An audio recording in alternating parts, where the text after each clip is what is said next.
esta genera un montón de cambios en nuestro cuerpo. Se generan muchos neurotransmisores, ¿sí? Y generan cambios reales en nuestro cuerpo, ¿sí? Que si se perpetúan a largo plazo, ¿sí? O no son gestionados adecuadamente, nos generan enfermedades reales, físicas reales. ¿Ya?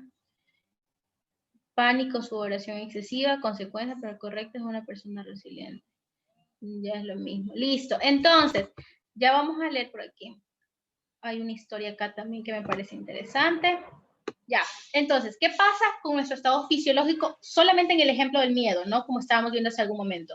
Hay un montón de cambios. A nivel neuroquímico, nuestro cerebro segrega adrenalina, cortisol y un montón de sustancias más que generan un cambio en todo nuestro sistema nervioso central, nuestro nervioso simpático y parasimpático. Eso implica los cambios en nuestro cuerpo al momento del miedo, ¿sí? Esa activación fisiológica es la que nosotros vamos a intentar reducir, porque en mayor tiempo, entre más tiempo la persona esté activada fisiológicamente, más traumática es percibida la situación, es percibida como mayormente traumática, ¿sí? Entre más tiempo pase esto, la situación es percibida como una situación altamente conflictiva, ¿sí? Entre más rápido pasa, es un susto. Ejemplo, el niño que estaba con la serpiente, si el niño estaba con la serpiente y se da cuenta que era de plástico, automáticamente relajó, porque el cerebro captó que no era un peligro real. Pero entre más se extiende esta activación fisiológica, se percibe como mayormente traumática. Entonces, uno de nuestros objetivos de forma un poco sutil es disminuir esta situación, esta activación, brindándole seguridad a la persona en medio de nuestra intervención, sin decirle tranquilo, sin decirle no pasa nada, sin decirle respire, sin decirle esto, nosotros vamos a desarrollar estrategias de comunicación, de acercamiento, de intervención que nos va a permitir reducir este estado alterado fisiológicamente. Y una vez que nuestro estado fisiológico se regule, la persona va a tener mayor capacidad cognitiva, es decir, la persona va a tener una mayor capacidad de entendimiento y de decisión, ¿ya? Porque durante la alteración, durante la crisis, está todo caotizado, ¿ya? Dice, cuando estuve embarazada de 8 meses, me encontré con una culebra. No fue muy grande y mi primera reacción fue llamarlo a mi hermano para que la mate, porque lo primero que me preocupó es que mi mami la vea, puesto que ella tiene terror a esos animales, ¿ya? Es instinto de supervivencia netamente. Sí, ese es instinto de supervivencia netamente, ¿no? Buscar alguna forma de escapar de eso, ¿no? Entonces, ¿qué pasa con las personas que tienen ansiedad, por ejemplo? Son personas que o tienen miedo a todo o sus pensamientos son recurrentemente negativos, y lo que hace que su cerebro perciba que están en un riesgo real. Ejemplo, no tengo la serpiente aquí al lado mío, pero tengo miedo a morir. Tengo miedo que pase algo malo, tengo miedo que mi familia salga. ¿Por qué? Porque todo el tiempo mis pensamientos están relacionados a que algo malo les puede pasar, a que me puede dar COVID, a que me puedo morir, a que me puedo accidentar, a que me puedo lo que sea. ¿Ya? Entonces, cuando pasa esto, su cerebro lo activa como una amenaza real. Y estos síntomas, tanto la taquicardia, la sudoración, la hiperventilación, todo, todo esto se repite muy seguido. Entonces es un cuerpo que constantemente se encuentra alterado y no está funcionando dentro de sus niveles regulares. Cuando esto se prolonga por 1 año, 2 años, 3 años, ¿qué pasa después con estas personas? Comienzan las migrañas, comienzan la gastritis, ¿no? Comienza la gastritis porque el cuerpo está segregando más ácidos gástricos de lo que necesita, o sea, todo alterado. Comienza la hipertensión, comienza entonces, estas enfermedades crónicas muchas veces sí tienen base en el contexto emocional, y estas enfermedades ya cuando se han cronificado necesitan de una intervención psicológica para modificar este estilo de vida, este estilo de afrontamiento. Nosotros intervenimos únicamente en los momentos críticos, para eso nos estamos entrenando aquí. Esa es nuestra función, intervenir únicamente en los momentos críticos para reducir esta activación lógica que las emociones la causan y que la persona pueda tener mejor capacidad cognitiva y responder conductualmente de mejor manera ante la situación crítica. ¿Ya? Listo. Yo creo que aquí ya tenemos bastante claro qué son los primeros auxilios psicológicos y nosotros vamos a trabajar con ustedes dentro de dos vertientes preventivas que ustedes como trabajadores sociales perfectamente la pueden manejar. Una, que es actuar dentro de la activación fisiológica, cognitiva, conductual y emocional ante una crisis que es a nivel individual de persona a persona, ¿sí? Y lo hacemos mediante los primeros auxilios psicológicos. Y el segundo, para prevenir los impactos sociales o los problemas sociales desarrollados por catástrofes o desastres, la mejor herramienta que tenemos es la educación. Entonces, si ustedes a nivel social generan programas educativos para prevenir mediante el informarle a las personas las consecuencias de la violencia, las consecuencias de eh, qué sé yo, en los albergues cuando hay situación de movilidad humana, por ejemplo, y generan proyectos preventivos mediante la educación a la comunidad, están teniendo un impacto significativamente importante en los problemas sociales desarrollados ante eventos críticos o desastrosos, ¿sí? Y a nivel individual, haciendo lo que están haciendo ahora, entrenándose en primeros auxilios psicológicos para prevenir que a largo plazo la persona desencadene una psicopatología. Entonces aquí tenemos una sensación un poco desagradable, que es el hecho de que uno hizo su intervención en primeros auxilios psicológicos o su intervención educativa y ya luego no ve si tuvo un impacto positivo o no tuvo un impacto positivo. Lo que sí se sabe es que después de las intervenciones en primeros auxilios psicológicos se han hecho estudios que ya no lo hace uno como interventor, sino las personas que hacen seguimientos a los casos entre comunidades que han recibido una contención emocional durante un evento crítico y personas que no, y tienen una mejor adaptación a la situación conflictiva, ¿no? Eso sí, pero ya del caso específico uno ya no lo ve. Características que ustedes deben desarrollar como intervinientes. Una, entrénense. Esta es una charla muy cortita que lamentablemente no se puede extender mucho tiempo, pero es importante que se entrenen. Nosotros somos una caja de herramientas y tenemos que ser la mejor caja de herramientas que podamos. De tal forma que en el momento que nos toque intervenir, podamos nosotros sacar las herramientas necesarias para ayudar a las personas que lo estén necesitando. Y como cada persona es un mundo diferente, cada persona probablemente va a necesitar estrategias diferentes o que adaptemos las estrategias a la realidad, al contexto. Recuerden que vamos a estar interviniendo en contextos que no están planificados, así que muchas herramientas no tenemos que ser sumamente creativos. Y para nosotros poder solventar esas necesidades en la marcha, tenemos que tener un buen entrenamiento, entrenarnos, autoentrenarnos y buscar formas de entrenarnos en primeros auxilios psicológicos, porque les aseguro que ustedes después de entrenarse en primeros auxilios psicológicos, esto lo van a usar en su día a día, porque trabajamos con seres humanos y los seres humanos son emociones, somos emociones. Entonces, lo vamos a usar en nuestro día a día, vamos a tener la capacidad de ser mucho más humanos, mucho más empáticos en cada una de nuestras intervenciones, en comprender mucho mejor que a veces hay personas que nos preguntan 10,000 veces las cosas y es porque sus emociones o su estado emocional no les permiten entender. Si nos encargamos de esta pequeña parte emocional primero, les aseguro que luego van a poder hacer que las personas les entiendan de mejor manera. Entonces, esto es algo que les va a servir y nos sirve mucho en el día a día, y ya, incluso con nuestra familia o cuando tenemos pérdidas personales o familiares, nos ayuda significativamente. ¿Bien? El respeto, obviamente, que les comentaba hace algún momento sobre el respeto que se debe tener a lo que la otra persona siente. No porque para mí es insignificante de repente perder una mascota, no quiere decir que no pueda respetar que para otra persona es altamente importante y que implica un dolor significativo. Sí, la serenidad, y esto es un poco complejo si no tenemos entrenamiento, porque nosotros podemos actuar en accidentes de tránsito, en, en accidentes, se me fue, en terremotos, en COVID-19, en un montón de cosas, ¿no? En un montón de situaciones críticas que de por sí van a generar conflicto a nosotros mismos. Muchas veces, a nosotros, por ejemplo, cuando nos tocó intervenir en el terremoto, muchas veces habían personas que su familia también pasó por el terremoto, ¿no? Entonces, es un poco complejo mantener en ese caso una serenidad o una estabilidad emocional. Y para lograrlo hay que tener muchísimo entrenamiento. ¿Ya?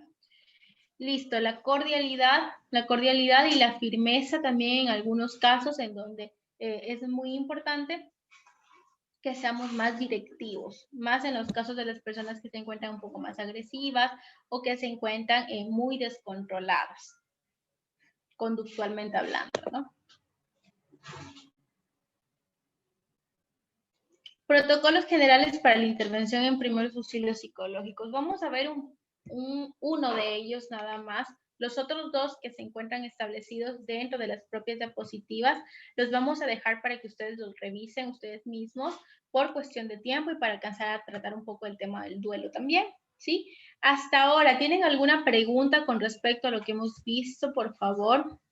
Les comento que el otro paralelo estuvo mucho más activo dentro de algunas actividades, así que no se me queden atrás, porque de ustedes depende de que este proceso sea lo más enriquecedor y que se apegue también a las necesidades que ustedes dentro de trabajo social puedan presentar, ¿no?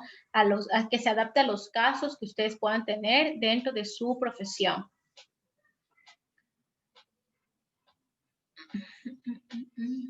Así que si tienen alguna pregunta que puedo ir solventando en este momento, les pido de favor que la vayan escribiendo.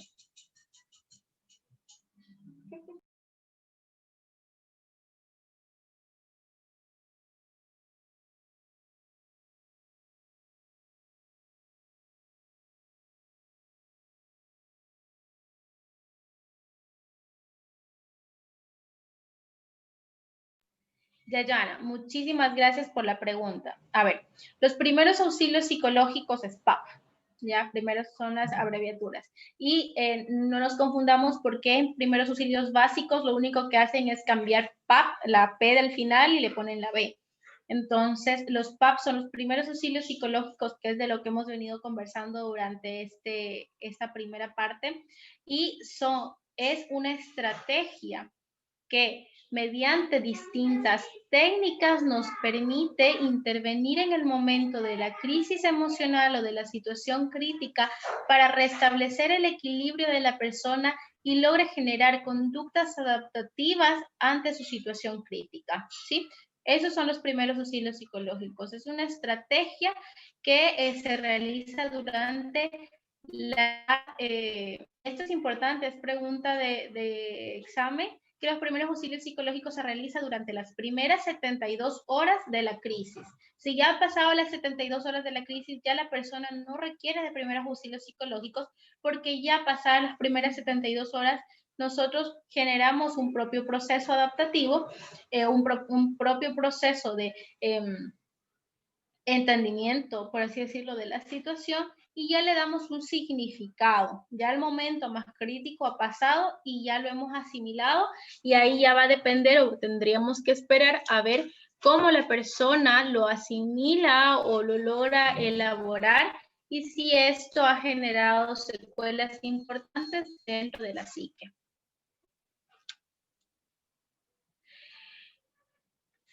Trabajar el autoestima, a ver, para los que no están leyendo el chat, Joana me pregunta si revisar y trabajar el autoestima sería una técnica y en realidad trabajar en el autoestima y el autoestima si está baja sería una problemática, ¿no?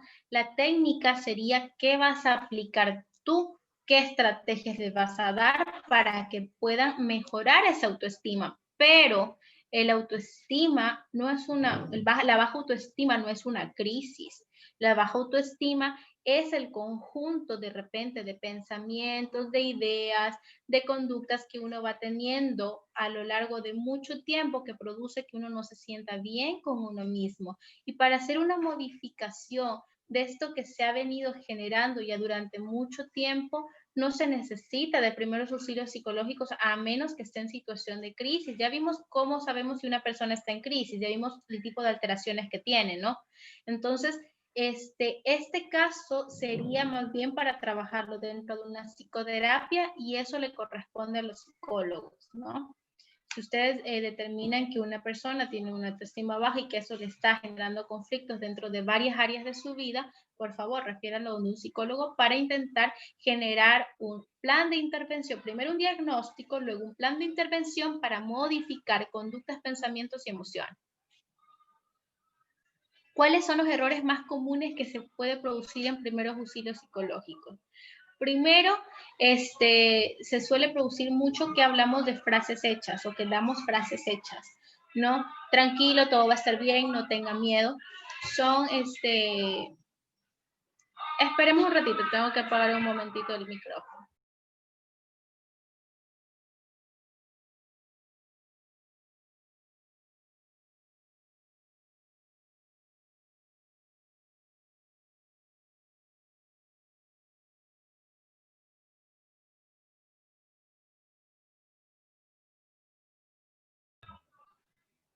Ya, mil disculpas. Pasan vendedores por aquí. Entonces, uno de los errores son las frases hechas. Nosotros estamos culturalmente acostumbrados a que vemos a una persona llorar y decimos, tranquilo, no llores, no te sientas mal. Sí, cuando en realidad, si está pasando por una situación crítica, lo más lógico y natural es que se sienta mal. ¿Sí? Ese es uno de los errores mucho más comunes. Invalidar lo que la otra persona siente. No, sí, parece tu carro, pero al menos estás vivo. Invalidamos lo que la otra persona siente, ¿no? Como decían por ahí, eso nos pasa porque como no estamos en el lugar de la otra persona, se nos hace mucho más fácil tener esa postura, pero en sí estamos invalidando lo que la otra persona está sintiendo, ¿sí? No, no tengas miedo, tienes que ser fuerte. Estas son cosas que pasan durante una crisis y que a veces nos sale espontáneamente y naturalmente, pero son errores muy comunes, ¿sí? Otro error que suele darse en primeros auxilios psicológicos es ponerse de ejemplo. Yo también perdí a tal persona y yo hice esto, tú puedes hacer esto y no es lo mismo, cada uno vive sus situaciones de forma diferente, ¿sí? Entonces, dice, si nosotros no tenemos conocimientos de los procesos que se siguen en las debidas instituciones, las que tenemos que redireccionar, ¿qué podemos hacer en ese momento? Informarnos. Esto nos pasa mucho, Jessica, y es muy válido decir no conozco, y más cuando uno está nuevo en algunas instituciones y, por ejemplo, en los sectores públicos, donde de repente se cambian protocolos, se cambian rutas de acción. Con esto del COVID, hubo un montón de cambios, ¿sí? Un montón de cambios en cómo las personas están enfrentando, como las mismas visitas a los pacientes dentro de los hospitales, un montón de cambios, ¿no? Entonces, ¿qué se hace? Se pregunta y se le dice a la persona, mire, yo no tengo en este momento la respuesta, pero espéreme aquí, le voy a consultar con la persona que sabe o vamos, yo le consulto, vamos, consultamos juntos. Un proceso de acompañamiento donde ¿qué estamos generando con la persona? Que se sienta segura, que se sienta protegida, que se sienta acompañada y este estado fisiológico del que conversábamos anteriormente va a irse viendo porque se va a sentir que está haciéndose cargo de la situación.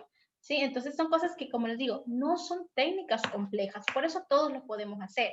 Y que les aseguro que muchas de estas ustedes ya lo han hecho por sentido común, que acá nada más se ponen nombres, pero otras sí son necesarias implementar o modificar. ¿Sí? Ya, listo. Vamos a ver estos protocolos, ¿no? El ABCDE es un protocolo, sí, que lo van a encontrar en la guía de primeros auxilios psicológicos para primeros respondientes de SARS-CoV-19 del Ministerio de Salud Pública. ¿Sí? Por eso les digo que en estas diapositivas ustedes van a encontrar toda la información, porque incluso van a tener dentro de las diapositivas a qué material bibliográfico referirse y todo el material bibliográfico ya fue compartido también. Entonces yo asumo que les harán llegar por correo electrónico si todavía no les hacen llegar y si no, pueden ir a revisar. ¿Sí? Entonces, aquí vamos a encontrar este protocolo que nos habla de pasos básicos que podemos hacer y muy generales. Estas no son las técnicas ni las estrategias. Las técnicas ustedes las van a poder ver en el siguiente módulo. ¿Sí? Entonces, ABCDE habla sobre A, activar escucha empática. B, ventilación. C, categorización de necesidades. D, desviación a redes de apoyo. Y E, educación. ¿Ok? Vamos a ver a qué se dedica o a qué se refiere cada una de ellas y posteriormente les voy a hacer las preguntas a ustedes para que ustedes mediante un caso práctico me digan cómo activarían cada una de estas estrategias, ¿sí? Entonces estén atentos porque les voy a explicar una vez y luego les voy a hacer la pregunta según un caso práctico de cómo ustedes intervendrían, ¿ya? Entonces, la escucha empática hace referencia al intentar manejar un lenguaje verbal y no verbal que respete mucho el sentir de la otra persona y que genere una atmósfera de confianza para cubrir necesidades que la persona pueda haber desarrollado a lo largo de la situación crítica. ¿Ok? Entonces, dentro del lenguaje verbal tenemos que tener en cuenta que hay que evitar la revictimización. Esto más en casos en el que la persona haya sido víctima de situaciones violentas o agresivas. Y a veces decimos violentas, bueno, violación, claro, por supuesto que sí, abusos sexuales, pero también situaciones violentas, por ejemplo, puede ser una situación de un robo, ¿sí? Donde su integridad física ha sido transgredida por otra persona y se ha visto expuesta en situaciones violentas, ¿no? Entonces, evitar la revictimización habla sobre evitar detalles innecesarios que no tenemos por qué saberlos, a menos que la persona desee y sola hable sobre esto. Pero eviten detalles específicos o preguntar sobre detalles específicos que la persona pueda hacer que mediante el recordar la persona reviva esos momentos. Es distinto recordar que revivir.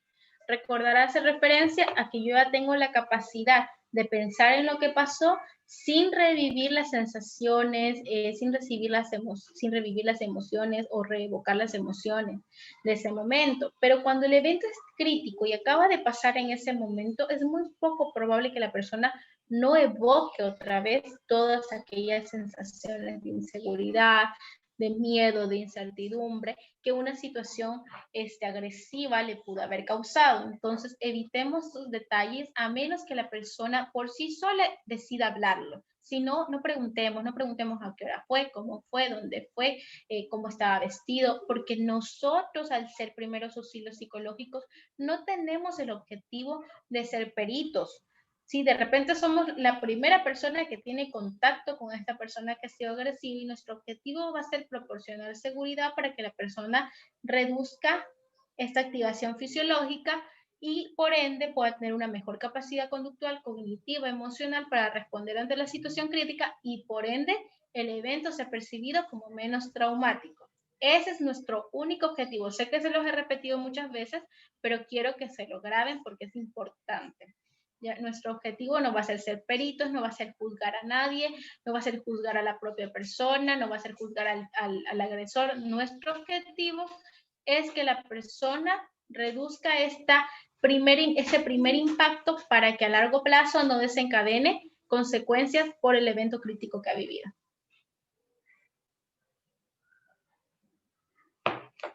Ya, permitir que la persona exprese lo que siente y lo que piensa según su ritmo, según lo que quiere expresar. No juzgar, por ejemplo, pero ¿por qué lo hiciste? ¿Pero por qué viniste por tal lugar? ¿Pero por qué no le hiciste caso a tus papás? Porque pueden sonar a reproches y va a favorecer el sentimiento de culpa, ¿ya? O los pensamientos de culpa. Parafrasear es una excelente estrategia de comunicación que nos sirve cuando hacemos entrevistas. Es decir, me comentabas que necesitabas llamar a tal persona, ¿ya? Entonces, el repetir lo que la persona me ha dicho, así sea con otras palabras, va a permitir que la persona se sienta escuchada. Respetar los silencios. A veces las personas lloran mientras nos cuentan algo y se quedan callados o están intentando en medio de ese silencio organizar sus ideas. Y es importante respetar esos silencios porque son momentos en que su cabeza está organizándose y son momentos importantes, pero a veces decimos, a ver, pero sígueme contando, a ver, pero no llores, a ver, pero no te quedes callado, y nos da desesperación a nosotros, pero hay que aprender a respetar esos silencios, ¿sí? Y omitir las frases hechas, que es lo que les decía hace algún momento cuando les comentaba cuáles son los mayores errores dentro de los primeros auxilios psicológicos. Y del lenguaje no verbal hablamos sobre mantener una distancia prudente, poner atención al lenguaje no verbal de la otra persona. Si otra persona se encuentra haciéndome así, quiere decir que de repente yo estoy invadiendo su espacio personal. ¿Sí? La mirada, la postura, el tono de voz son importantes para generar una atmósfera de seguridad y de confianza dentro de nuestra intervención. Casi siempre va a ser importante llevar a las personas a un lugar seguro a medida de lo que el espacio nos lo permita, ¿no? Listo. Entonces, importante la escucha empática. Siempre nos vamos a presentar con nuestro nombre, vamos a decir qué somos o qué hacemos ahí y para qué nos acercamos. Ejemplo, mi nombre es Yulexi Vaca, soy psicóloga clínica, o mi nombre es Yulexi Vaca, estoy entrenada en primeros auxilios psicológicos, pertenezco a la Cruz Roja, pertenezco al ministerio, pertenezco a donde pertenezca y quiero ayudarle. ¿Necesita algo? ¿Ya? Entonces, presentarme y preguntar necesidades básicas. Importantísimo. Siempre, siempre preguntar sobre la necesidad es una excelente vía de acceso, incluso para personas que están renuentes a las atenciones. Esto es en cuanto a escucha empática. Luego sigue el proceso de ventilación, que no siempre se da. Se da únicamente cuando la persona está hiperventilando y no se trata de que la persona llegue a una respiración profunda, como en las estrategias de relajación que la van a ver en el siguiente módulo. En este caso, la ventilación hace referencia a que la persona logre controlar la respiración hasta que llegue al punto donde normalmente nosotros respiramos. A diferencia de la respiración profunda para la relajación, que es una inhalación profunda, una contención del aire, una exhalación lenta, acá no, acá lo que intenta es calibrar la respiración de la persona para evitar la hiperventilación y por ende que luego pueda llegar a desmayarse, ¿no? Esto se aplica únicamente cuando la persona se encuentra hiperventilando. Viene la categorización de necesidades. Recordemos que una de las características principales dentro de los eventos, una de las características principales dentro de las crisis o dentro de, los eventos críticos en el ser humano es el estado confusional a nivel cognitivo, es decir, que vamos a tener menos capacidad de entender, procesar la información, captar o retener información propio del estado emocional crítico que tenemos. Entonces, es importante que las personas que se encuentren en esta situación, el interviniente le ayude a identificar qué necesita hacer paso a paso y que le ayude a priorizar qué hacer primero. Pero siempre va a ser en tono de sugerencia. Nunca le vamos a decir, usted tiene que hacer esto, tiene que ir para allá. Y eso pasa muchísimo, créanme. Pasa muchísimo. Usted tiene que ir a hacer esto. No me entiende que tiene que ir para allá. Pasa muchísimo. ¿Sí? Cuando en realidad el tono y la forma adecuada es, mire, estas son las cosas, o por ejemplo, estos son los trámites que se hace cuando un familiar ha fallecido. Yo le sugiero que empiece por el de acá. Si la persona, y nosotros le podemos dar escrito, excelente. Pero si la persona está muy confusa para realizarlo, una muy buena opción es llamar a un familiar que esté un poco más controlado emocionalmente, ¿no? Para que vayan o para que hagan estos pasos, ¿no? Entonces yo les sugiero que primero llamemos a algún familiar. ¿Tiene a quién llamar? ¿Sí? O yo en tal caso le puedo hacer el acompañamiento hasta determinado punto. Desea que lo acompañe. Ya, son estrategias, ¿no? Que se van utilizando dentro de la comunicación. Ya. Siguiente es la desviación a redes de apoyo y por lo general aquí ya terminan nuestras intervenciones. Posterior se hace la educación, pero ya es una estrategia que a veces se logra aplicar y otras veces por la situación emocional de las personas no se logra. Entonces, la desviación en redes de apoyo es justamente este momento en el que podemos dejar a la persona o con un familiar o con alguna institución o con algún profesional que le va a permitir o le va a dar las pautas para tomar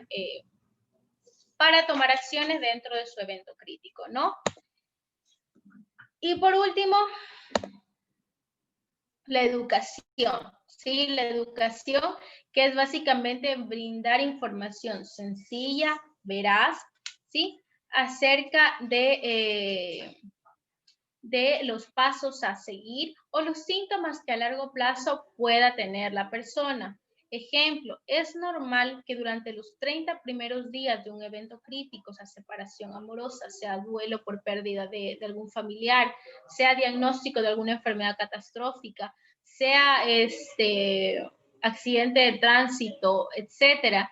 Es normal que durante el primer mes tengamos síntomas como problemas para dormir, como tristeza profunda, como desmotivación para hacer las cosas. Es totalmente normal y hay que explicarle a la persona esto, ¿no? Y que si después del primer mes los síntomas no van disminuyendo, o al contrario, van aumentando, entonces es importante buscar ayuda dentro de la red. Si la persona desea dentro de la red de salud pública y si la persona tiene la posibilidad de buscarlo de forma privada, también lo puede hacer, ¿no? Listo. Y ahí sí es importante que todos nos informemos sobre los accesos a la salud gratuita, ¿no? Al 171, opción 6, por ejemplo, para todo lo que tenga que ver con salud mental y asesoría directa vía telefónica, por ejemplo, ¿sí? Listo. Entonces, hasta aquí vamos a poner un ejemplo. Y aquí sí voy a pedir la participación de cada uno de ustedes para que me logren identificar cada uno de estos pasos dentro del siguiente ejemplo.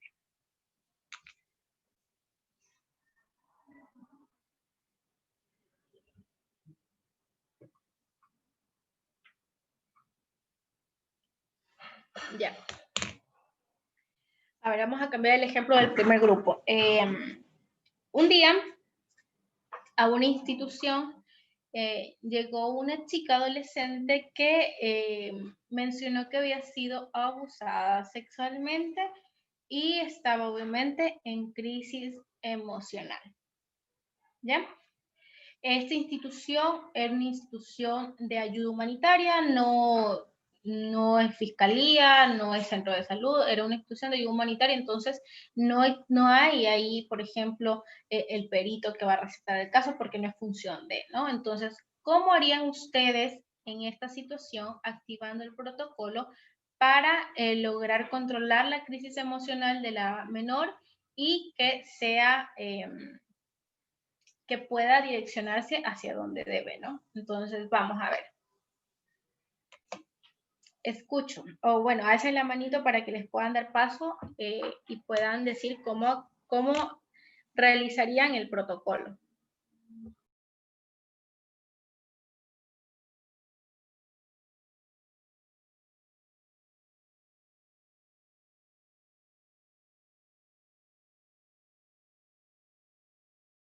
Alguien que nos ayude, por favor, a la participación, porque como no se los puede ver tampoco, entonces no sabemos quién está, quién no está.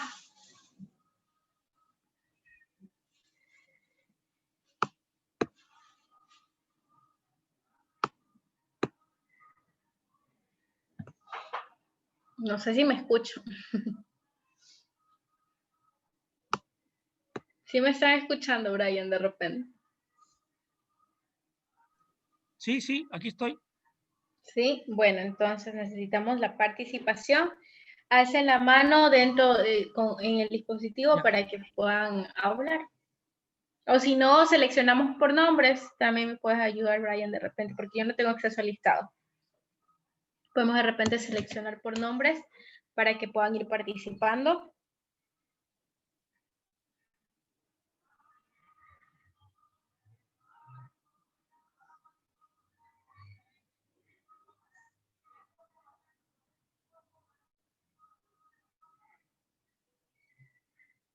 ¿Me puedes ayudar seleccionando algún nombre para que se participe?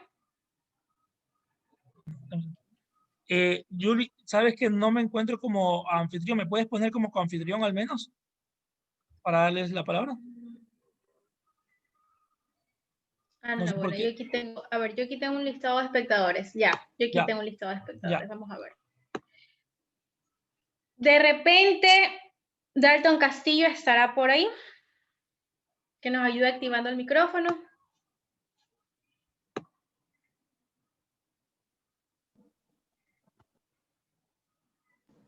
Buenos días. Hola, muy buenos días.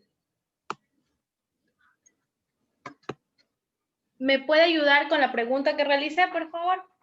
¿La puedo repetir, por favor? Claro. Hablábamos sobre cómo actuaría usted utilizando el protocolo que acabamos de revisar en el caso de un abuso sexual a una menor. Quizá primero podríamos tomar la versión netamente y redirigir. La situación en la que se plantea netamente es algo bastante complejo, pues tiene distinta jurisdicción netamente. Desde nuestro aspecto en el ámbito de trabajo social, nos tiene un poco limitados. Quizá sería un poco brindar la asesoría pertinente y redirigir antes que abordarlo directamente. ¿Cómo brindarías la asesoría en este caso? Primero especificándole la situación, poniéndole en contexto, porque una cosa es que nos llegue con aversión y otra cosa que nosotros nos pongamos a cuestionar la situación.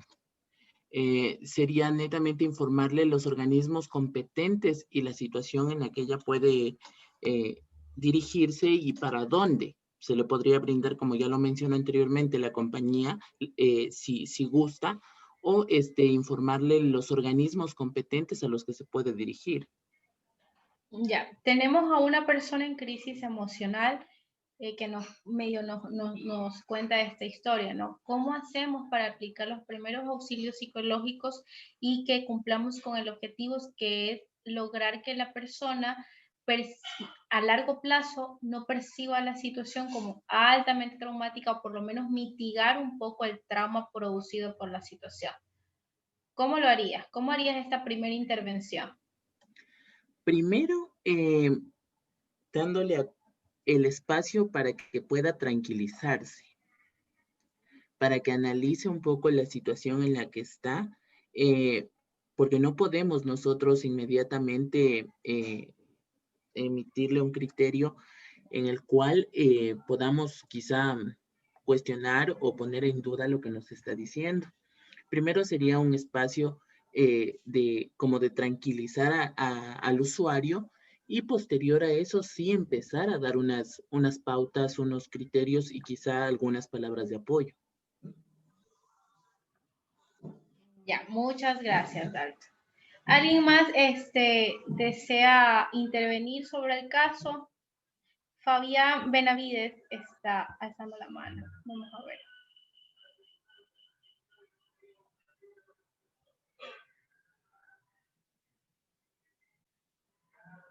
No sé si Fabián puede en este momento activar el micrófono.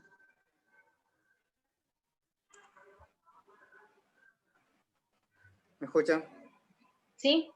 Sí, ahí te escuchamos. Buenos días. Bueno, con los pasos que ustedes nos han indicado en esta mañana, bueno, lo primero que iría es hablar con un familiar para saber cómo sucedieron las cosas.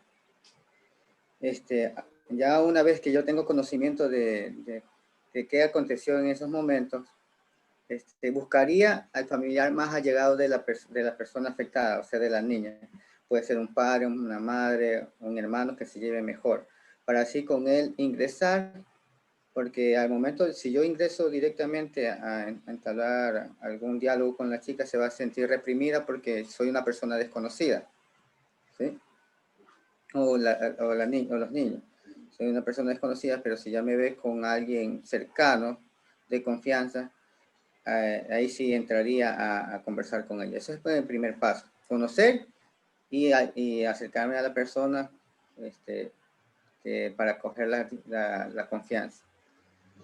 Una vez que ya estoy entablando conversación, primero no entraría a preguntar directamente qué te pasó, sino cómo animarla a que comience a tener confianza conmigo, cómo le va en la escuela, que se le pase, que se le elimine un poco lo que es el momento traumático. Preguntarle en qué juego realiza, manejar esa psicología, y una vez que ya tengo otra vez enfocada la atención a mis preguntas, ahí sí darle el servicio necesario, siempre con la verdad, que es un momento difícil que está para ella, pero que todos los organismos, todas las medidas para que ella se vea protegida se le van a aplicar, y que no tiene que tener miedo, y que siempre va a tener asistencia psicológica, no por parte de nosotros, sino por un especialista.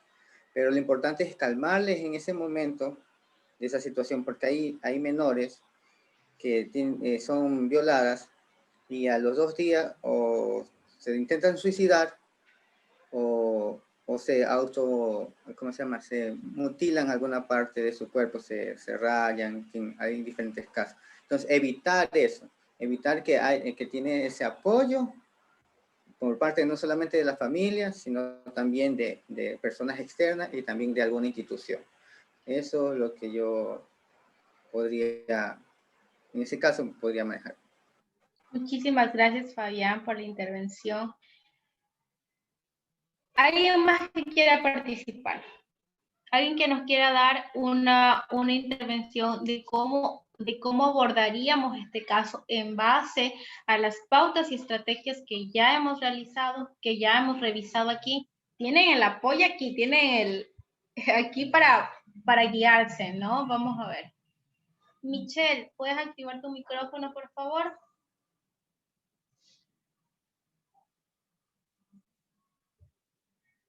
Si activas el micrófono, por favor.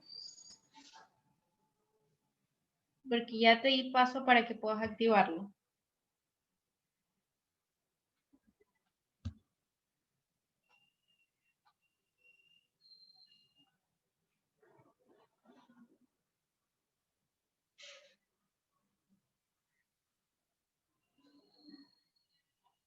Necesitamos que actives el micrófono si deseas tener alguna intervención.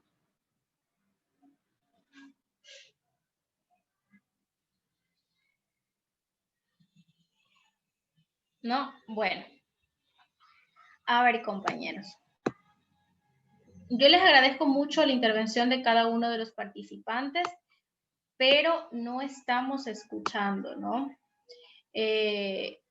Una de las cosas más importantes que nosotros tenemos que tener en cuenta es que nuestra intervención en primeros auxilios psicológicos corresponde a sí generar una actitud tranquilizante, pero tiene que tener pasos importantes que no podemos dejar de lado, ¿ok? No podemos pedirle a una persona que no tenga miedo cuando ha pasado por una situación que efectivamente da miedo, ¿ya? Y vamos a hablar un poquito de forma más específica, porque ustedes me dicen, bueno, abordarle para que no esté mal, pero ¿qué hacemos? ¿Cómo intervenimos en esta situación? Y dentro del protocolo que yo ya se los expliqué paso a paso, el primer paso que les dije que tienen que hacer es presentarse. Mi nombre es tal y tal, yo pertenezco a tal lugar, quiero ayudarte.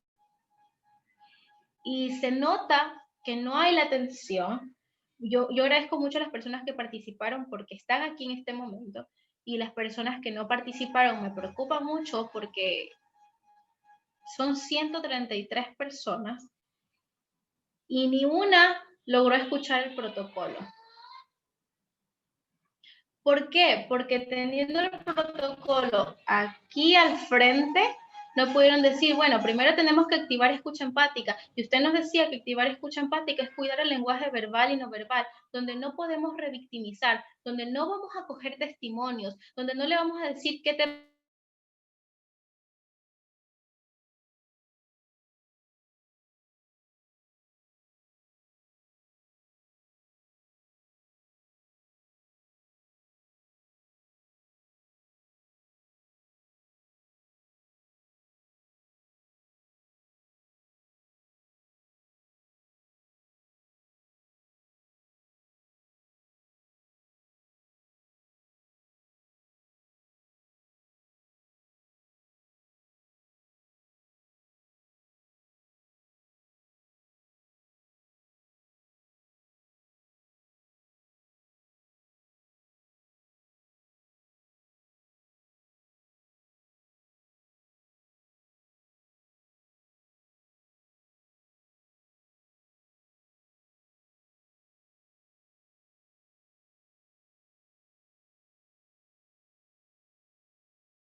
Victoria, si nos ayudas con tu intervención, ya tienes la posibilidad de activar el micrófono.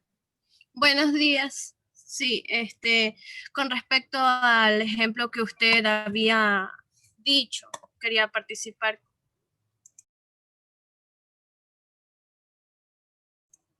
No sé si me escuchan bien, ¿sí?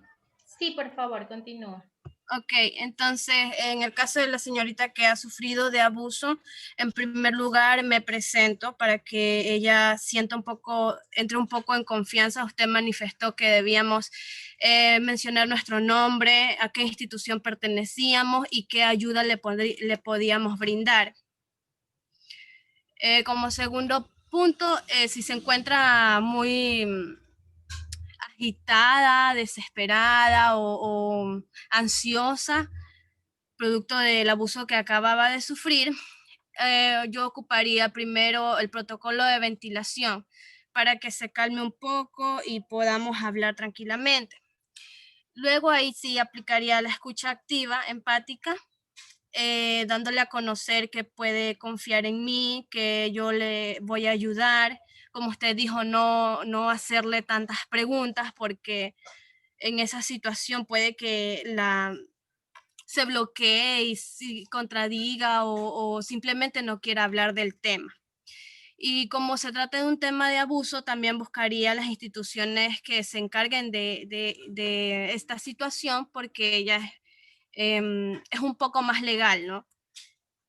Y eso le daría a conocer si es que, como usted dijo, nos informemos del proceso que debe seguir para poder hacer la respectiva denuncia. Gracias. Muchísimas gracias, Victoria. Ya me preocupé menos. Sí, efectivamente, ¿sí? Activar escucha empática. Vemos a una persona que está emocionalmente alterada y llega a pedirnos ayuda, así sea que no estemos en ninguna institución, como ciudadanos naturales, ¿sí? Y nos llega a decir en algún momento que alguien hizo algo malo en contra de ella, lo que nosotros...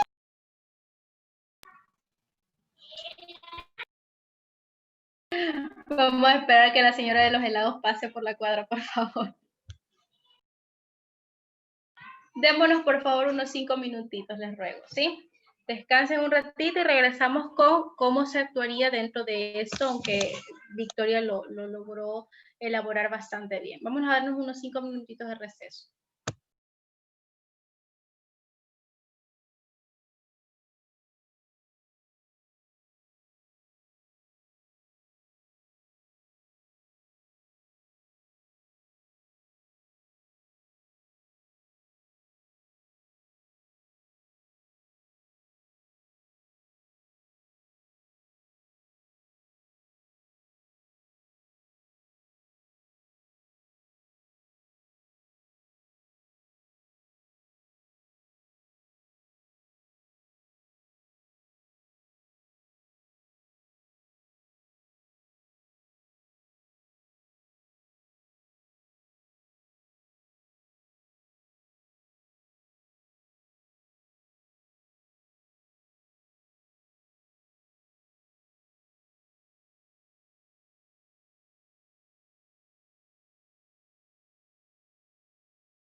reiniciar, por favor, vamos a darles unos minutitos para que las personas se vayan integrando nuevamente, ¿sí? Para poder continuar, sé que estamos pasaditos de la hora de finalización, pero también empezamos un poco más tarde, ¿no? Entonces vamos a ver. Me preguntan por el chat, mientras tanto, si es necesario que estos pasos se sigan en ese orden o depende de la situación y cómo se debe actuar en caso de que sea una familia muy cercana. Ok, no es necesario el orden. Dentro de el trabajo con el ser humano nunca va a haber un orden específico y nada va a ser una camisa de fuerza, ¿sí? Sin embargo, son pautas que sí se deben seguir para no cometer determinadas imprudencias al trabajar con las emociones del ser humano, ¿sí? Entonces, no es una camisa de fuerza, pero sí son pautas importantes que nosotros debemos realizar al hacer el primer acercamiento en un momento crítico de una persona. Y si es un familiar muy cercano, de la misma forma. Recuerden que los primeros auxilios psicológicos no van a ser un proceso terapéutico, sino la primera intervención en crisis. Entonces, Rosalía, si en determinado momento es un familiar nuestro el que está pasando por esta situación y nos encontramos en el equilibrio emocional suficiente como para poder tomar la batuta y ser quien oriente a la otra persona, perfecto, lo podemos hacer de muy buena manera y lo podemos hacer en el caso de que nos entrenemos. Entonces, regresemos un poco al ejemplo. Activar escucha empática implica cuidar nuestro lenguaje verbal y no verbal desde cómo receptamos a la persona. Si es una persona que ha sido abusada sexualmente o que presuntamente ha sido abusada sexualmente, porque no podemos dar por hecho absolutamente nada, lo que tenemos que hacer es primero respetar el espacio físico, porque recordemos que ha sido una persona agredida y eso lo conversábamos cuando hablábamos de la escucha empática tal cual, ¿no? Respetamos el espacio y cómo nos damos cuenta si la persona se siente cómoda o no se siente cómoda es por los lenguajes, el lenguaje no verbal que nos da la otra persona. ¿Sí? Si es receptiva a nosotros, si no es receptiva, si es una persona que está llegando a nosotros o que nosotros estamos buscando le dar ayuda, ¿no? Entonces, respetar, intentar evitar el contacto físico, porque si una persona que ha sido transgredida presuntamente, ¿no? El preguntar, y eso es algo que les dije, que es la mejor vía de acceso. Bueno, primero me presento, mi nombre es Yulexi Vaca, soy C de Primeros Auxilios Psicológicos, veo que estás un poco mal, me gustaría poder ayudarte. ¿En qué te puedo ayudar? ¿Qué necesitas? Entrar por el cubrir necesidades básicas. ¿Qué necesitas? ¿Necesitas llamar a alguien? ¿Necesitas un vaso de agua? ¿Necesitas que llame a la policía? ¿Qué necesitas? Entonces, no nos ponemos en el rol de voy a escuchar qué me dice, me va a redactar el evento crítico, me va a preguntar, pero ¿qué te pasó, y mi hijita? ¿Pero cómo sucedió? ¿Pero dónde estabas? No, no es nuestra función, ¿sí? Entonces, ejemplo, por ahí un compañero en un intento de realizar un rapport, de decir, bueno, vamos a trabajar, primero cómo te ha ido, cómo estás en la escuela, en el colegio, cómo te va. Esto es una estrategia que nos funciona muy bien en terapia.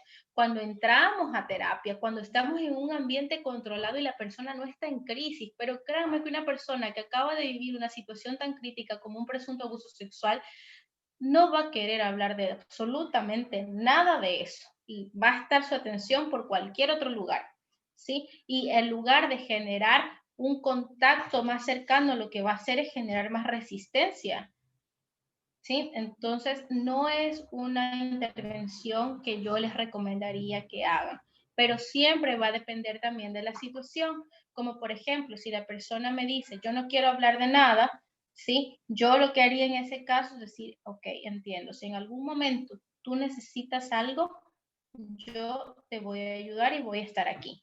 Y uno tiene que quedarse esperando, ¿no? Y mientras tanto puede darle opciones, porque es muy probable que la persona no sepa qué hacer. Entonces, ¿qué podemos hacer nosotros como intervinientes? Mira, podemos llamar a algún familiar si tú deseas. Y si la persona nos dice, no quiero, ¿sí?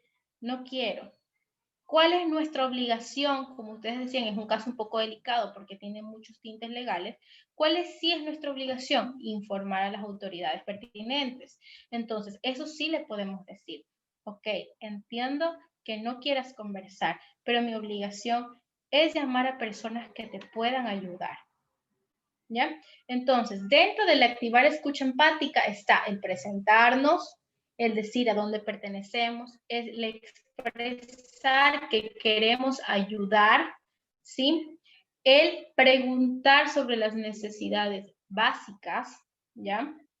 Y está el hecho, en este tipo de casos, el informarle a la persona cuáles van a ser las acciones que vamos a tomar. Y únicamente en este tipo de casos que son legales, ¿no? Listo. La ventilación, como bien lo dijo Victoria, se da en el caso de que la persona esté sumamente agitada. Ella no estaba agitada, ella estaba bastante relativamente tranquila.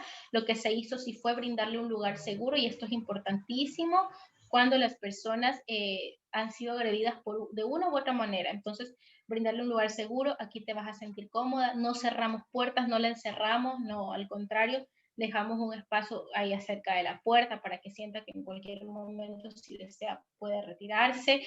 Se le brindó agüita, se le cubrió necesidades básicas, se preguntó si había comido, si tenía frío, hasta que se pueda poner en contacto. Nosotros desviamos a red de apoyo. No le decimos, mira, tienes que irte para acá, porque es una persona que está emocionalmente alterada, ¿sí? Entonces nosotros, y esto no lo van a encontrar en un protocolo, no porque seamos del ministerio o seamos de la Cruz Roja o seamos de CEPACER, no, sino porque dentro de las intervenciones para prevenir eventos suicidas, como nos dijo el compañero hace algún momento, es nuestra obligación humana, ¿sí?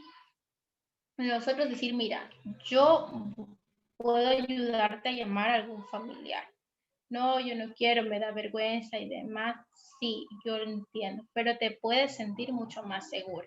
Si la persona acepta, bien. Si no acepta, bueno, ella al inicio no quería, pero luego accedió a llamar a un familiar. Y anterior a eso, sí se le explicó que es nuestra obligación buscar personas que le ayuden, porque ella no está sola en esto, porque existen muchas formas de recibir la ayuda para que no vuelvan a vulnerar sus derechos, que ahí estaba protegida, pero que necesitábamos su ayuda para poder ayudarla. Entonces accedió. Y así nos diga que no podemos llamar a la policía o no podemos acompañar a la fiscalía, tuvimos que hacer, hicimos el acompañamiento a fiscalía y demás, y ya luego llegó la mamá y nosotros derivamos a red de apoyo. ¿Cuál fue la red de apoyo que derivamos? Mamá, fiscalía. Y hasta ahí llegó nuestra intervención. Nosotros nunca supimos dónde fue, qué le hicieron, qué no le hicieron, no supimos nada de eso, porque no era nuestra función. ¿Sí? No era nuestra función. Nuestra función fue brindarle un lugar seguro, que ella sienta que está protegida, que brindarle cubrir necesidades básicas y ayudarle para derivar a redes de apoyo y se acabó. Y lo máximo después que se hizo con la mamá fue educar hacia dónde tiene que dirigir, y ya eso incluso lo hizo la fiscalía mismo, que le dijo cómo tiene que poner la denuncia y todo lo demás. Y se acabó nuestra intervención. Nosotros no somos peritos, nosotros no vamos a tocar, nosotros no vamos a revisar, nosotros no vamos a preguntar en exceso, nosotros necesitamos que la persona se sienta segura. Esa es la intervención en primeros auxilios psicológicos, amigos. Nada más, en este caso, nada más. Les voy a pedir que las personas que están necesitando participar me escriban su participación, por favor, para poder continuar. ¿Ya? Entonces, recuerden, lenguaje verbal, lenguaje no verbal, omitan frases hechas, no le digan a la persona no tengas miedo, porque obviamente tiene miedo. Le pueden decir, tienes derecho a tener miedo, tienes derecho a sentirte mal y triste. Si necesitas algo, voy a estar aquí. Y ya. Entonces, eso me preocupa un poco, sí me preocupa bastante que no me estén entendiendo, o que no me estén prestando atención, o que yo no me esté haciendo, no me esté dando a entender, ¿no? Porque recuerden que van a ser valorados sobre estos contenidos, ¿no? Entonces, les pido de favor que realicen todas las preguntas que consideren pertinentes para que vayan con un contexto general, pero claro, de los primeros auxilios psicológicos.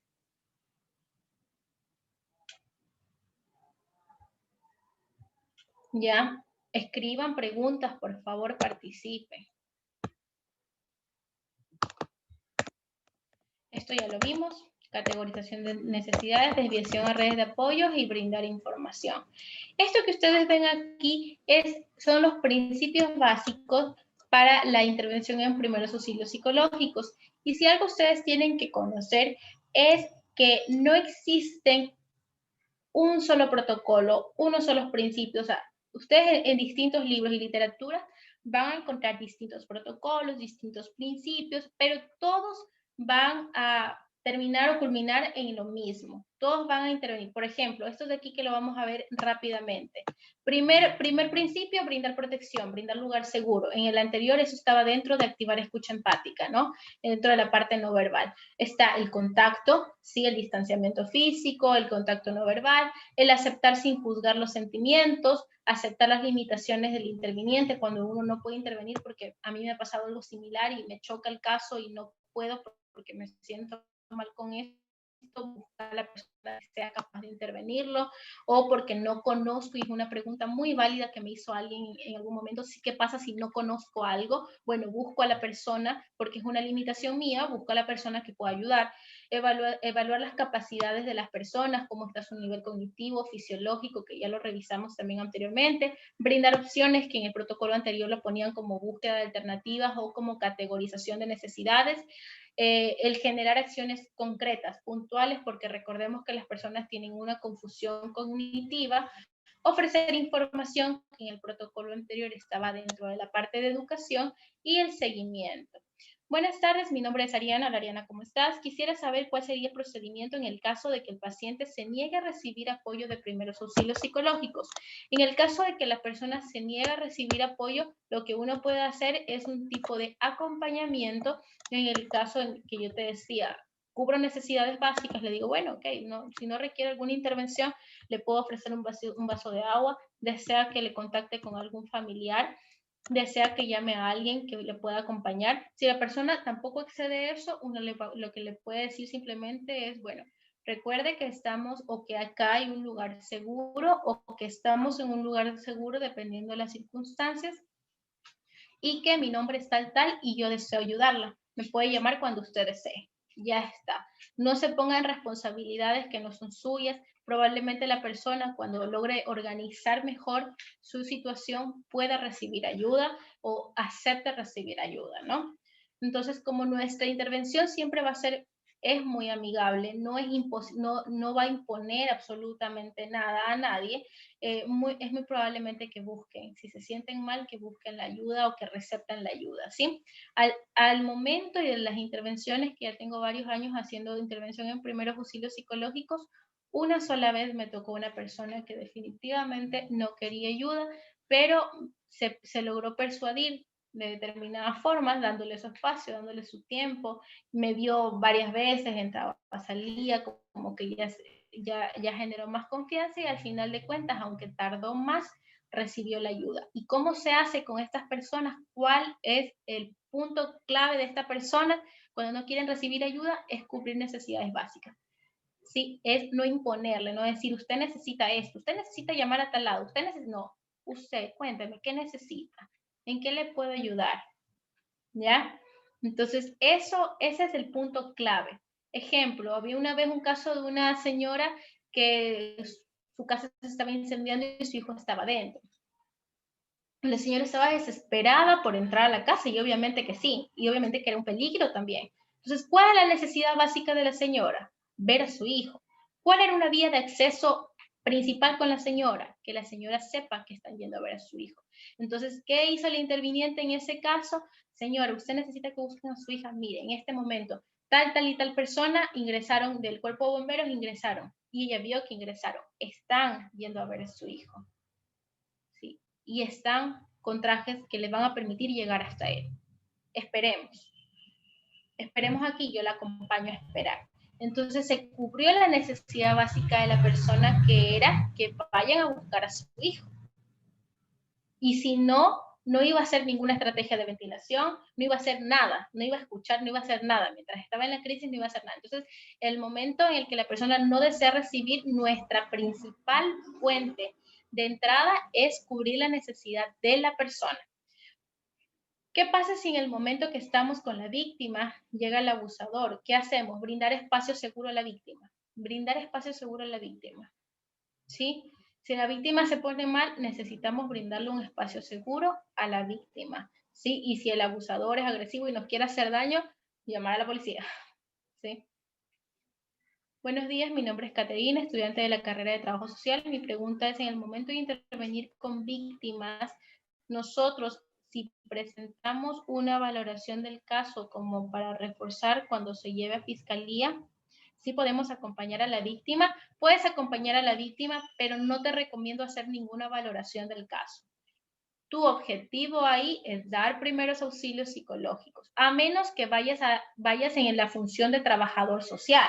Y ahí ustedes tendrán sus protocolos y sus pautas de acción, que en eso ustedes me podrán a mí orientar mucho más que yo a ustedes, porque no es mi campo de trabajo, ¿no?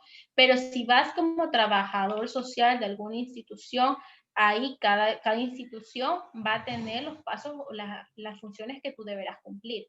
Pero si es netamente por primeros auxilios psicológicos, que tú encontraste una persona y que le estás brindando a soporte emocional, no des ningún reporte porque no es tu función. Tu función es acompañar a la persona o en tal caso realizar una contención para que la persona genere habilidades que le permitan hacerse cargo de su situación crítica, porque al momento de la situación crítica la persona va a estar confundida, emocionalmente alterada, va a estar fisiológicamente alterada y probablemente sus conductas no le van a permitir tomar acciones que le permiten enfrentar ese momento. Entonces, ¿qué hacemos nosotros? Mediante distintas formas de apoyo, de ayuda, vamos a permitir que la persona se adapte de mejor manera, se sienta segura, se sienta confortada, se sienta sostenida por nuestras intervenciones, ¿sí?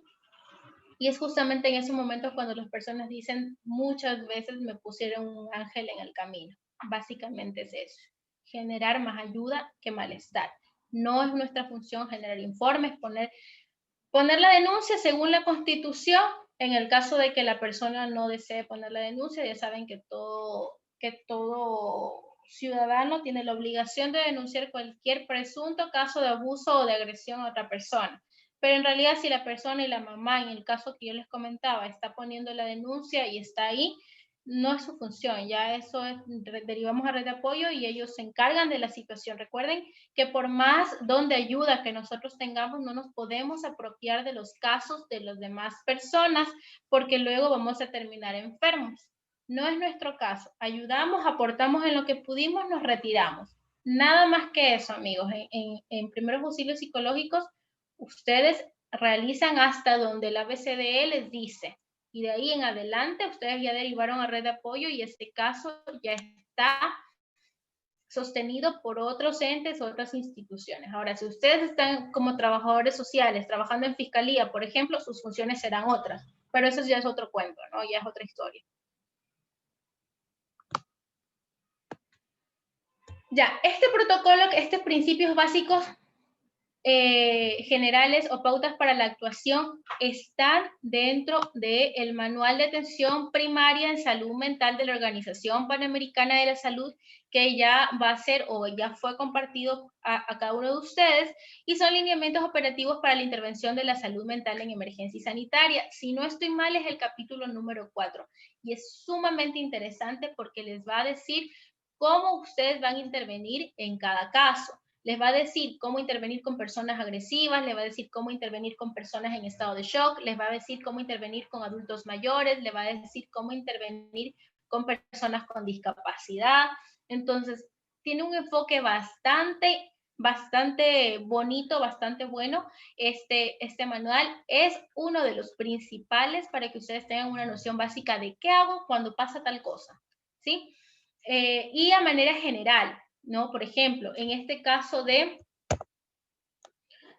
personas que estén en riesgo de crisis de pánico, que tengan demasiado miedo, sabemos que son personas que tienen riesgo de crisis de pánico, ¿no? Entonces les ponen, por ejemplo, generar confianza, técnicas directivas, técnicas de contención, y ustedes me dirán, bueno, pero ¿cuáles son las técnicas de contención? ¿Qué hago para contener? ¿Qué hago para ser directivo? ¿Qué hago para hacer técnicas cognitivas? ¿A qué se refieren ya? Ese detalle lo van a ver en el siguiente módulo, donde nuestro colega nos va a ayudar a explicarles y a darles técnicas. Existen más de 100 técnicas, muchas más de 100 técnicas dentro de los primeros auxilios psicológicos, por lo que no verán todas, pero ahí ustedes van a lograr diferenciar cuándo son técnicas cognitivas, cuándo son directivas, cuándo son de contención, para poder aplicar dentro de la intervención de primeros auxilios psicológicos. Y lo bonito de esto es que ustedes van a tener aquí clasificado de forma general qué hacer, ¿ya? Y luego lo van a tener que ir ubicando, y con la práctica esto fluye muy rápido, ¿no? El asunto es que tienen que saber esto antes de pasar al siguiente módulo, ¿ok? Listo. ¿Tienen alguna pregunta hasta aquí?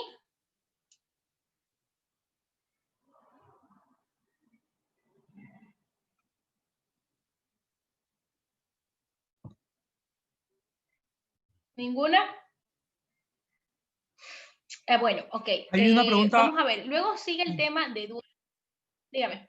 Perdón, Yulexi, hay una preguntita que creo que no ha sido respondida. Dice, en teleasistencia telefónica, la escucha activa sin el contacto cara a cara, ¿con qué preguntas podría crear apertura e ir apaciguando algún estado alterado?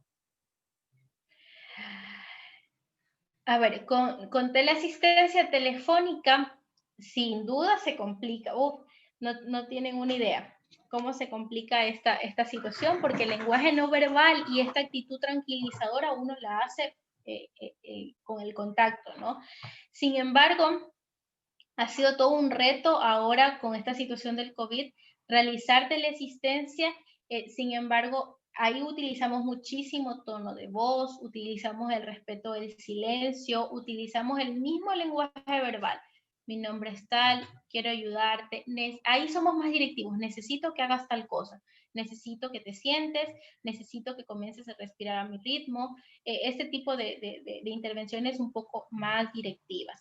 Cuando tenemos crisis de pánico, las personas suelen pedir ayuda. El crisis de pánico es este estado donde comenzamos a asustarnos mucho, a respirar muy fuerte, todo nuestro sistema se altera, tenemos miedo, básicamente, un miedo excesivo, a veces a morir, a veces a tener un infarto, a veces a cualquier idea irracional que suele instaurarse y que son la base del pánico. Y por lo general las personas en crisis de pánico, como están tan asustadas, buscan ayuda, entonces son capaces de escucharte, y nuestro objetivo principal en crisis de pánico es disminuir la activación fisiológica, porque no le va a permitir entender razón. Entonces, no puedes explicar mucho, sino decirle lo que tiene que hacer para mejorarse, ¿ya? Y cuando son, en cambio, estados depresivos, que también nos ha tocado mucho, personas que nos dicen, quiero matarme, quiero suicidarme, lo he intentado un par de veces, siempre va a ser importante que tú le preguntes, que le digas quién está contigo. ¿Puedo hablar con algún familiar que esté a tu lado? ¿Estás viviendo con alguien? Si es así, genial. Nosotros conversamos con mi mamá, papá, hermano, tío, primo. Si no es así, necesitamos decirle que vamos a tener que ir a 911 para que lo ayude, ¿ya? Entonces, siempre se le informa a la persona, ¿sí? Pero cuando son, por ejemplo, que son las crisis que más te pueden llamar dentro de la existencia, estados de pánico, que hay muchísimo ahora por COVID, y presuntos casos suicidas, en el uno, red de apoyo es importantísimo, y en el otro, técnicas directivas. O sea, ser un poquito más firme y decirle lo que tiene que hacer, como el hecho de respirar, que es importantísimo ante una crisis de pánico, ¿sí?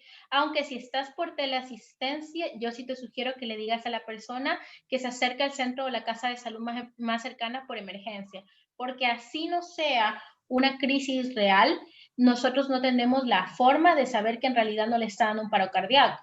No tenemos la forma porque estamos a veces por teléfono y de otro lugar. Entonces no tenemos la forma. Entonces ahí sí, así sea para que en emergencia le den algún calmante, es importante que sí acuda, ¿no? Y si hay algún familiar, muchísimo mejor. Si hay algún familiar ahí presente. Ya, cuando son crisis de pánico consecutivas, es decir, tengo una persona que siempre tiene crisis de pánico, deriven a psicólogo porque ya es un tema repetitivo. ¿Ya? ¿Quién más? ¿Alguna otra pregunta?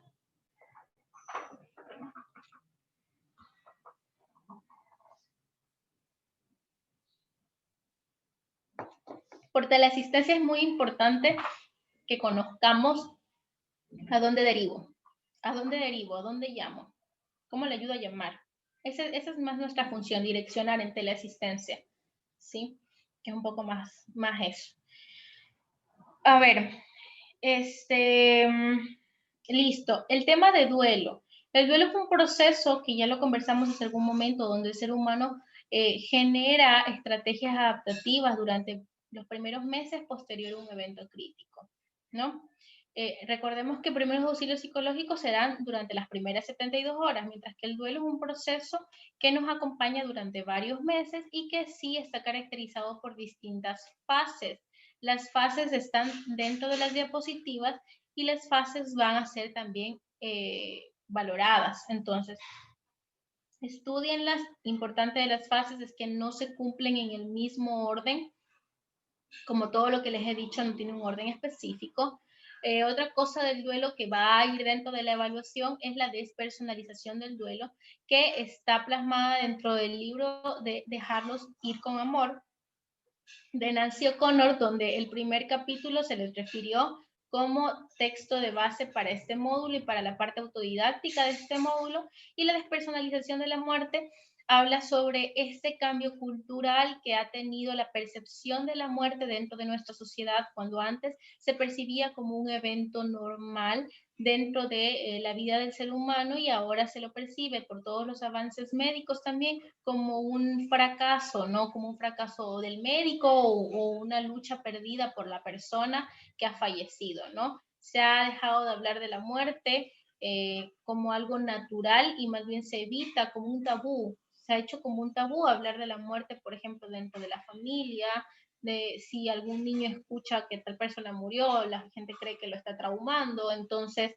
esto es la despersonalización de la muerte, y de eso trata también alguna que otra preguntita dentro del examen, ¿no? No tiene nada que ver con la personalidad, ojo, es más bien con esta percepción cultural que se ha ido modificando sobre la muerte, ¿no? ¿Tienen alguna pregunta? Existe el triaje psicológico. El triaje psicológico también tiene un pequeño documento, tiene unas 3 páginas, 4 páginas aproximadamente. Es muy cortito, muy fácil de leer y habla sobre la clasificación de víctimas en eventos catastróficos, donde tenemos muchas víctimas y tenemos que aprender a seleccionar cuál intervenimos primero en primeros auxilios psicológicos, ¿no? Algo importantísimo del triaje psicológico es que el triaje psicológico nunca va a intervenir con el triaje médico, ¿no? Si la persona tiene un código rojo dentro del triaje médico, quiere decir que puede morir en cualquier momento y ahí no vamos a hacer intervención. Ahí los únicos que deben intervenir son médicos y paramédicos. ¿Alguien tiene alguna pregunta? Lo estamos viendo de forma general por la situación de tiempo, ¿no? Sí, les sugiero que realicen grupos de estudio, que se reúnan vía Zoom con algunos compañeros donde puedan ir revisando las diapositivas una a una, que les digan, Julie dijo tal cosa en tal diapositiva, nos dijo que revisemos esto, eso nos va a ayudar a que podamos tener una mejor calificación. Sí les pido que se pongan atentos en esto, para que todos puedan tener su certificado, ¿no? Y el tema no es complejo, pero sí es extenso, un poco extenso, ¿no? Así que aprovechen haciendo las preguntas que tengan que hacer en este momento para cerrar ya la intervención. Tenemos 2 personas con la manito alzada, una es Caterine Bruch, le voy a dar paso para que intervenga. Si puedes activar el micrófono. Hola, buenos días. Buenas Hola, tardes, ¿cómo está? perdón. Muy buenas tardes. Primeramente agradecerle, permitirme abrir el micrófono y la verdad es que me parece súper interesante. Yo tengo una pregunta importante con respecto las personas que atendemos o las personas que atienden primeros auxilios psicológicos. ¿Cuál sería un tips fundamental como para cerrar ese día en el cual se atienden diferentes personas, como algo para tener el autocuidado? Porque usted habló algo importante, que es el autocuidado de las personas que manejan este tipo de situaciones. ¿Qué es lo que podría recomendar como para cerrar ese día? Porque son todos los Muchísimas días. gracias. Gracias. Sí. Gracias, Caterina, porque sí es una pregunta bastante importante y es que en realidad dentro de las pautas de autocuidado, bueno, hay pautas de cuidado y autocuidado, sí, las pautas de cuidado, los que son encargados son las personas que lideran los grupos. Entonces, si ustedes están liderando un grupo o son los gestores, son las personas que administrativamente manejan algún grupo de intervención, sí es muy recomendable que busquen cómo cuidar emocionalmente al personal que dirigen, ¿ya? Pero si ustedes son intervinientes, es importante que hagamos descargas emocionales. Hay un montón de documentos que ustedes pueden leer. Cómo hacer una descarga emocional o videos en YouTube. Cómo hago una descarga emocional, ¿sí? Para evitar generar toda esta carga, o como la palabra lo dice, ¿no? De llevarnos todos los conflictos que hemos vivido durante el día, ¿no? Otra cuestión importante es hacer distintas pausas durante el trabajo que nos permitan desconectarnos un poco, ¿no? Hay una pauta sobre el cuidado del interviniente que es hacer un simbolismo de cierre de mi jornada de trabajo. Hay personas que el simbolismo de cierre es, por ejemplo, llegar a mi casa, me cambio de ropa y ahí se acabó todo lo que tenga que ver con el trabajo. Pero vemos personas muy apasionadas por lo que hacemos, que nos llevamos el trabajo hasta el último minuto en la cama y estamos todavía en la computadora o atendiendo pacientes vía teléfono, y eso enferma, ¿no? Entonces, ponernos límites y horarios son técnicas de cuidado. Sí, el decir no de vez en cuando también, ¿no? Es decir, por mi cuidado no voy a poder intervenir de tal a tal, en tal o tal cosa, ¿no? Siempre y cuando esto no sea o no influya dentro de nuestra productividad, a veces es importante saber o aprender a decir no por tal cosa y brindar una alternativa. No puedo hacer de esta manera, pero podríamos hacerlo así. Entonces generamos soluciones, ¿sí? Y las descargas emocionales o los diffusing o debriefing, que son técnicas específicas de primeros auxilios psicológicos, que espero que también en el próximo módulo las puedan revisar, que son procesos de desactivación del día, ¿no? Esas son estrategias. No me voy a meter mucho en qué es un diffusing, qué es un debriefing, porque lo van a ver en el siguiente módulo, pero son estrategias súper importantes para personas como nosotros que trabajamos con el dolor humano. Fabián de Benavides también tiene una consulta. Le voy a... ¿tiene la posibilidad de activar el micrófono, por favor? Bueno, sí, pero nosotros, al menos yo soy nuevo y más que nada la mayoría creo que son nuevos en este planteamiento que estamos recibiendo en el módulo. Disculpe la bulla de los candidatos que se escuchan. Ya. ¿Cuáles son los errores más comunes que uno comete al iniciar de asistencia? Tanto presencial como teleasistencia, y cómo lo podemos evitar. Ya, muchas gracias, Fabián, por la pregunta. Y en realidad los errores más comunes son muchas veces relacionados a la falta de práctica, ¿no? A la falta de práctica. Hace un momento les comentaba las frases hechas que solemos decir, el no tengas miedo, el no estés triste, el no llores, porque tenemos miedo en realidad de enfrentarnos a las emociones. Tenemos culturalmente enraizado el hecho de que llorar está mal, sentirnos la tristeza, el miedo, la ira. Por eso cuando empezamos esta intervención, comenzamos a hablar sobre para qué sirven las emociones. Y ustedes las tienen muy claras. El asunto es que muchas veces vemos a un familiar en nosotros sentirse mal y es como que algo terrible está pasando, cuando en realidad es un proceso normal y natural. Entonces, muchas veces los errores comunes dentro de los primeros auxilios psicológicos están encaminados a el invalidar lo que la otra persona está sintiendo, al querer a fuerza que la persona se tranquilice, ¿sí? Y muchas veces esa desesperación que nos da porque la persona esté tranquila hace que nosotros terminemos diciendo cosas como tranquilo, todo está bien, no pasa nada, cuando sí pasa, cuando no todo está bien, cuando no tiene por qué estar tranquilo, ¿ya? Y al contrario, nuestra intervención aquí es muy sutil. Nosotros sí vamos a hacer que la persona se tranquilice, pero no le vamos a decir tranquilízate porque no lo vamos a lograr. Le vamos a ayudar a gestionar su emoción, como ya lo hemos visto anteriormente, ¿no? Entonces, ese es uno de los errores más comunes. Otro error común es ponerse de ejemplo. A mí me pasó esto y yo hice lo de acá. Eso también es un error que se suele dar, ¿no? Y en teleasistencia, ahí sí, errores comunes en teleasistencia, como es una práctica bastante nueva para nosotros, lo que yo he logrado ver es que se enganchan mucho con los casos. Presencialmente uno tiene esta situación de que lo ve una vez, lo vio en tal lugar, pasó y la vida hizo que no se vuelvan a encontrar, ¿no? Pero en teleasistencia tienen el número de teléfono. Entonces lo que suele pasar mucho es que se enganchan tanto la persona que da primeros auxilios psicológicos como la persona que fue intervenida se engancha y quieren seguir consulta tras consulta, consulta tras consulta, y eso es muy peligroso porque hace que uno como interviniente se apropie del caso, comienza a sentir el caso como que si fuera de un amigo, y eso no es lo adecuado, porque si no, imagínense, nos vamos primero a rodear de un montón de conflictos que no nos pertenecen, sumando a lo que naturalmente ya nosotros en nuestra vida podamos tener. Entonces, ese es uno de los mayores errores que obviamente al hacer teleasistencia hay que entrenarse mucho y el aprender a decir y aprender a informar a las personas que hasta ahí llegó nuestra intervención. Que en el caso de requerir alguna otra ayuda porque las emociones, los sentimientos y demás continúan molestando, tienen que buscar, y derivamos a red de apoyo, tienen que buscar ayuda psicológica en tal lugar. Tienen que hacer esto, o pueden hacer esto, o pueden llamar a esto, pueden contactarse a este link donde están dando ayuda psicológica gratuita a la comunidad durante el COVID.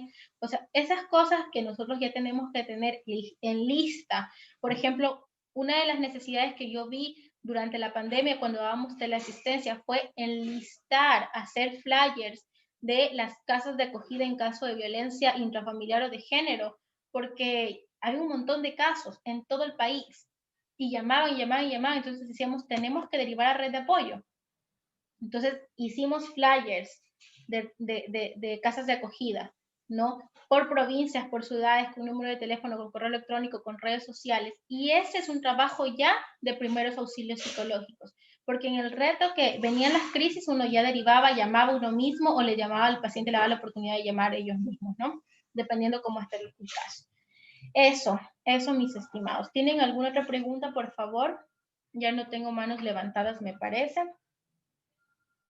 No, ninguno. Entonces, de mi parte, yo agradezco muchísimo la atención que cada uno de ustedes ha prestado. Por favor, estudien. Todo está en el material, absolutamente todo, nada, ninguna pregunta es inventada ni rebuscada, todo está dentro del material. Si ustedes han prestado atención el día de hoy, van a poder contestar cierta parte del examen, porque como ven, no hemos revisado la totalidad del contenido por cuestión de tiempo, pero el resto ya pertenece a la parte autodidáctica o a la parte un poco más de ustedes, ¿no? Del estudio en casa, ¿no? Yo les agradezco muchísimo, Brian, me despido también. Muchas gracias por la atención. Y si en algún caso puedo responder alguna duda, si ustedes se reúnen a estudiar y puedo responder alguna duda por medio de Brian, yo encantada, ¿no? Me la hacen saber. Bien, muchísimas gracias a ti, Yulexi, por todo el esfuerzo que has realizado en esta mañana, una larga mañana desde las 8 de la mañana, ya son más de 4 horas ininterrumpidas de clases, pero bueno, hemos logrado el objetivo de terminar la clase también con el paralelo B.